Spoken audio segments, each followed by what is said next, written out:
Olá, pessoal. Meu nome é Larissa. Eu sou estudante de Geografia do IF Sul de Minas, daqui de Poços de Caldas.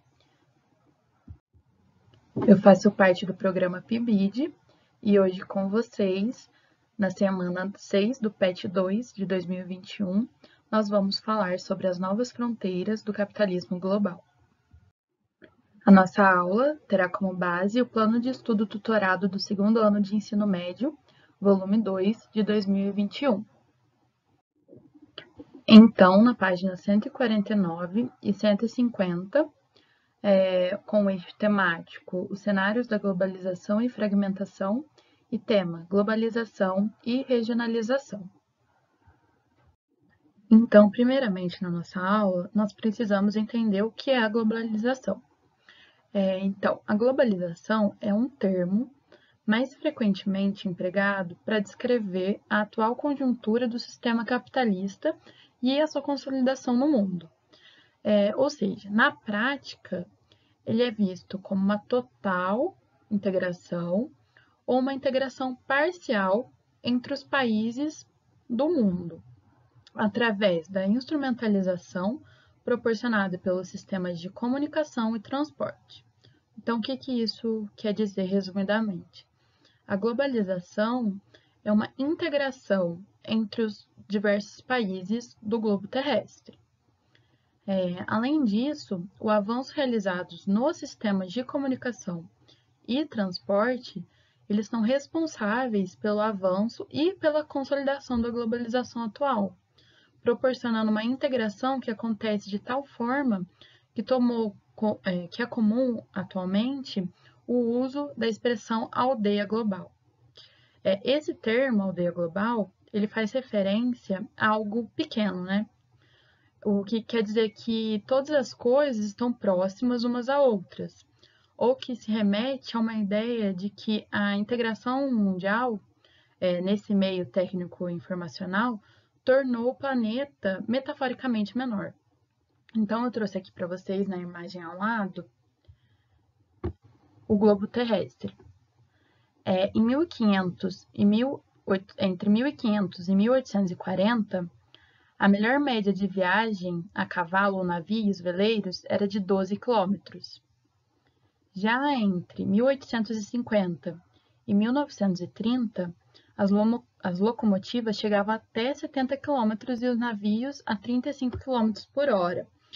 O que essa imagem está trazendo para a gente? Como, ao decorrer dos séculos, as tecnologias foram, teoricamente, né, diminuindo proporcionalmente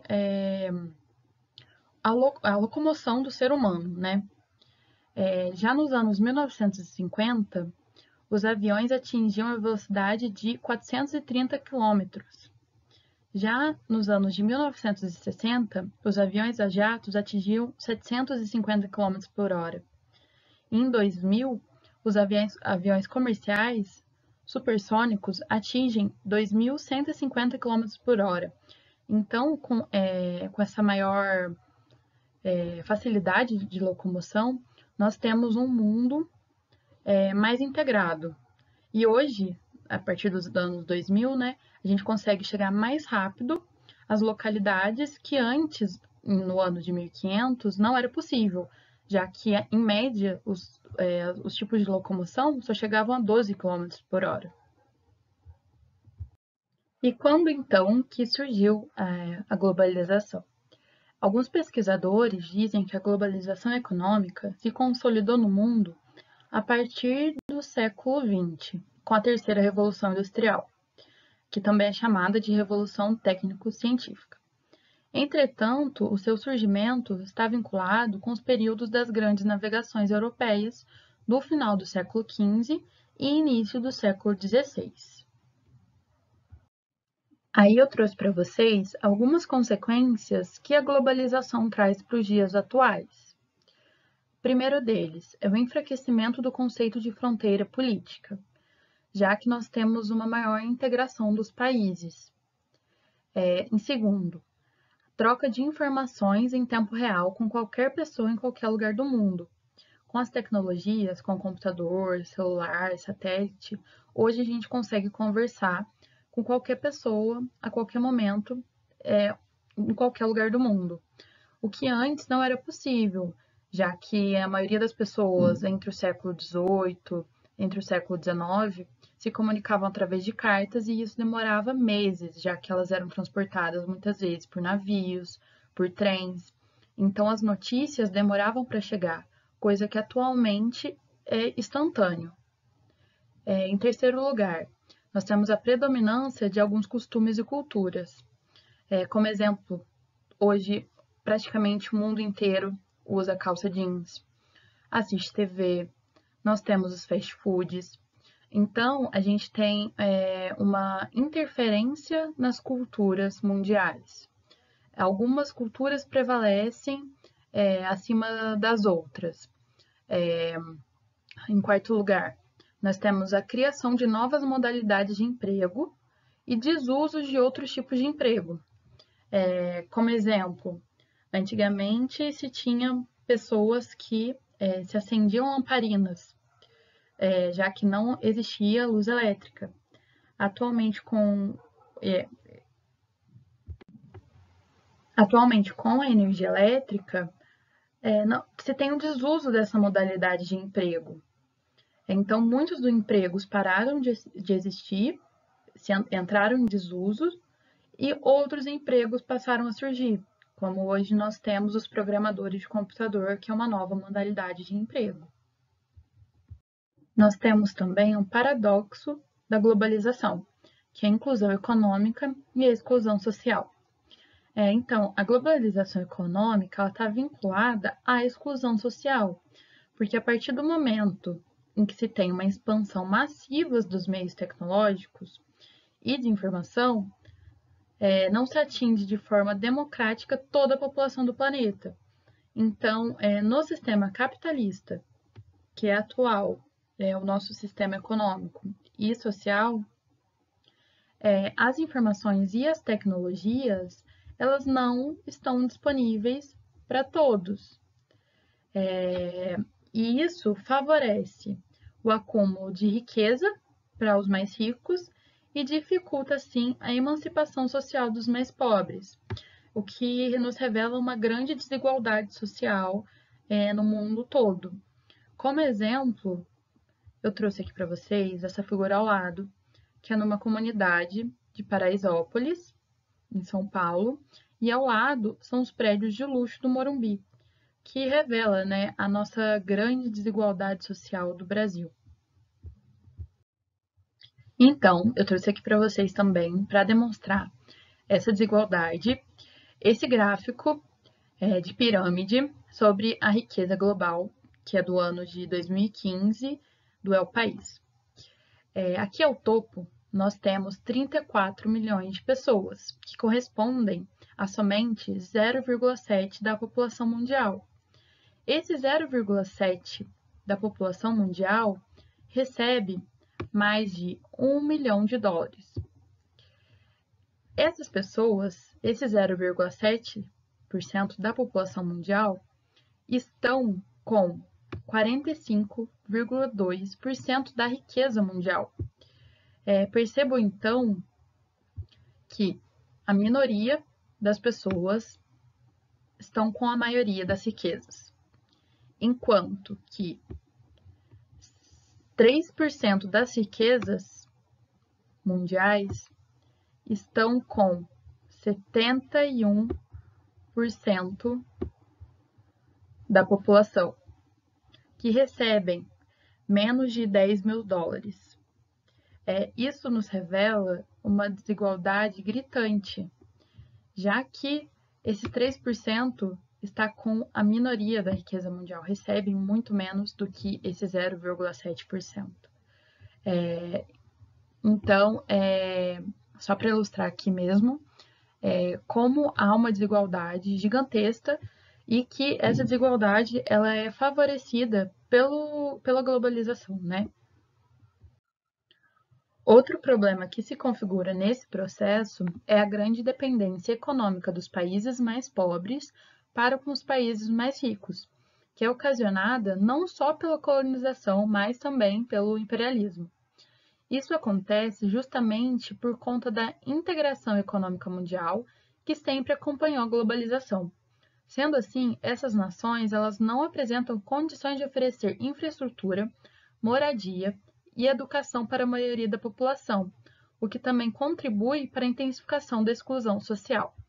Ao lado, eu trouxe aqui para vocês um gráfico que mostra os países mais ricos, que são altamente industrializados, e essa atual divisão internacional do trabalho. Para os países mais ricos, as principais características são produtos industrializados mais avançados tecnologicamente, computadores, automóveis, medicamentos. Além disso, envio de capitais, empréstimos e investimentos. Quais são, então, esses países? São os Estados Unidos, o Japão e a França, além de outros. E quais, então, são as divisões para os países mais pobres? Nos países mais pobres, nós encontramos mais produção de produtos primários, gêneros agrícolas e minerais. São os famosos commodities, né? Além disso, a produção industrializada são de aço, de máquinas de cimento, de tecido. E as remessas de capital giram em torno de lucros e juros. Um exemplo desses países são o Brasil, a Índia, a África do Sul. Esses países mais pobres sempre exportam para os países mais ricos, o que mostra, né, essa dependência dos países mais pobres com os países mais ricos. Então, todos esses processos, eles levam a uma desigualdade social e econômica, que gera miséria, gera injustiça e a exploração econômica. E ela tem sido um grande problema social enfrentado por diversos países no mundo. Para muitos países, a desigualdade social ela começa com a introdução do sistema capitalista, onde há produtores e trabalhadores, ou exploradores e explorados. Nesse sentido, o conceito de exclusão social está intimamente relacionado com desigualdade.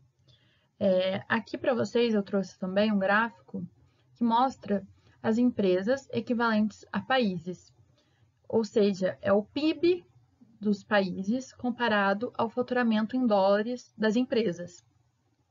O que revela novamente, né, que o dinheiro está concentrado na mão, né, de alguns, enquanto a maioria está com o pouco. Para a gente ter uma noção dessa desigualdade, aqui eu trouxe para vocês, nesse gráfico, o Walmart, que é uma empresa privada, que tem como faturamento em dólares anuais 514 bilhões, enquanto a Argentina, com seu PIB, tem 518 bilhões. O Walmart ainda é maior do que o PIB de Hong Kong, das Filipinas, do Paquistão, da Finlândia, do Egito, da República Tcheca, e outras empresas, como a Shell, a Toyota, a Volkswagen, também muitas vezes superam o PIB dos países. O que mostra, né, o dinheiro concentrado na mão de investidores, dos donos das empresas, enquanto esse dinheiro, né, ele é superado ao que se tem de PIB de muitos países que são considerados de terceiro mundo. Então, nós temos que sempre ficar atentos, né, a essa desigualdade social e conseguir entender os efeitos da globalização e como a globalização afeta o nosso cotidiano, a nossa cultura, como afeta a nossa economia e a nossa sociedade. Bom, pessoal, por hoje é só. Logo mais eu vou passar para vocês a atividade. Obrigada! Olá, pessoal! A atividade de hoje, do PET 2, na semana 6, é sobre as novas fronteiras do capitalismo global. Ela está na página 151 e 152. Bom, na questão número 1, vocês terão que explicar a charge dissertando sobre o capitalismo e as desigualdades. Já na questão 2, vocês deverão, entre a questão A, B, C ou D, encontrar qual é a resposta para o que significa o indicador de segurança alimentar. Na questão número 3, vocês deverão assinalar entre a questão A, B, C ou D o que é o coeficiente de Gini, qual é a alternativa correta para o que corresponde ao coeficiente de Gini. Na questão 4, sobre o programa Bolsa Família, entre a questão A, B, C ou D, vocês deverão assinalar a incorreta, que não corresponde ao que é o programa Bolsa Família. E na questão 5, vocês deverão assinalar uma das principais decorrências, né, da concentração de renda aqui no Brasil. Bom, pessoal, por hoje é só. Quero muito agradecer a vocês e até a próxima aula.